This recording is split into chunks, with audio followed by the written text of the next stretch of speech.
সনাতন ও আদিবাসী ভাইবোনদের আজকের যোগদান গণতান্ত্রিক আন্দোলনকে আরও শক্তিশালী করবে।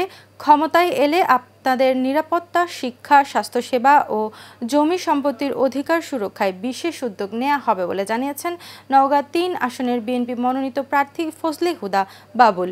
নওগাঁর মহাদেবপুরের পাহাড়পুর ইউনিয়নে সনাতন ও আদিবাসী সম্প্রদায় স্বেচ্ছায় বিএনপিতে যোগদান অনুষ্ঠানে তিনি এসব কথা বলেন। দল, মত, ধর্ম, বর্ণ নির্বিশেষে বাংলাদেশটা সবার বলেও জানান তিনি। বিস্তারিত মণ্ডল এনামের রিপোর্টে।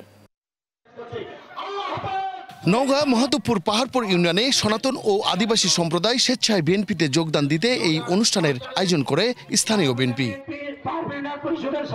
এ সময় ফজলে হুদা বাবুল বলেন, বিএনপি ক্ষমতায় আসলে সনাতন ও আদিবাসীদের কেউ সংখ্যালঘু বললে তাদেরকে আইনের আওতায় আনা হবে।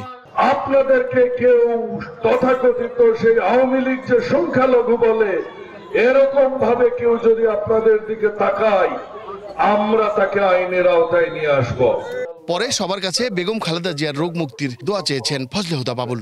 আমি বক্তব্য আজকে দিতে পারছি না, ভারাক্রান্ত মন।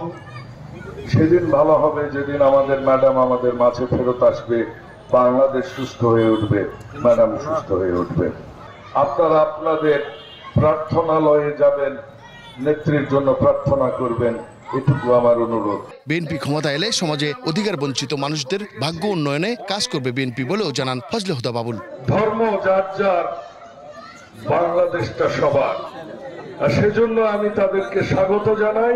মণ্ডল এনাম, এশিয়ান টেলিভিশন, নওগাঁ, মহাদেবপুর।